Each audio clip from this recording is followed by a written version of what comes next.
जय गजानन.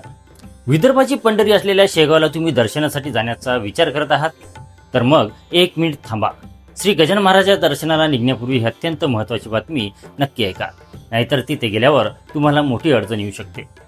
मंडळी, शेगावचे गजानन महाराज संस्थान हे संपूर्ण महाराष्ट्रात केवळ भक्तीसाठीच नाही तर त्यांच्या कडक शिस्तीसाठी आणि उत्तम व्यवस्थापनासाठी ओळखले जाते. आषाढी, कार्तिकी, रामनवमी किंवा गजानन महाराज प्रकट दिन असो, इथे लाखोंच्या संख्येने भाविक येतात.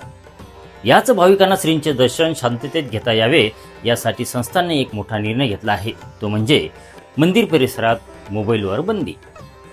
होय, अगदी बरोबर ऐकलत. 11 मे 2026 पासून गजानन महाराज मंदिर परिसरात मोबाईल वापरण्यावर कडक बंदी घालण्यात आली आहे. आता मंदिरात प्रवेश करण्यापूर्वी मुख्य प्रवेशद्वारावरच तुम्हाला तुमचा मोबाईल पूर्णपणे स्विच ऑफ करूनच आत जावे लागणार आहे. आता तुम्हाला प्रश्न पडला असेल की अचानक हा नियम का? तर हल्ली मंदिरात गेल्यावर अनेकांचे लक्ष देवापेक्षा मोबाईलवर जास्त असते.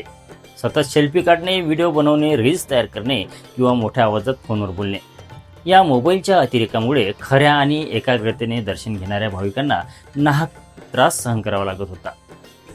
श्री मंदिर परिसराचे पावित्र्य जपणे आणि गर्दीचे नियोजन प्रभावीपणे करणे हा या निर्णयामागचा मुख्य आणि शुद्ध हेतू आहे. पण सावधान, जर तुम्ही हा नियम मोडलात आणि मंदिर परिसरात मोबाईल चालू ठेवून त्याचा वापर करताना आढळलात तर काय होईल?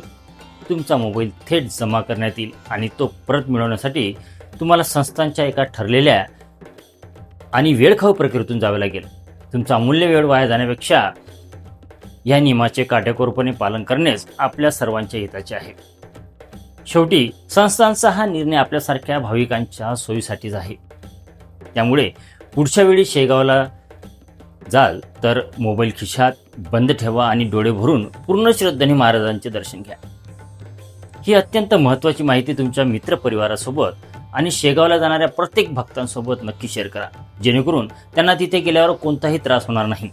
अशाच महत्त्वपूर्ण माहितीसाठी आपल्या चॅनलला सबस्क्राईब करायला विसरू नका. कमेंटमध्ये नक्की लिहा, गणगण गणात बोते. धन्यवाद.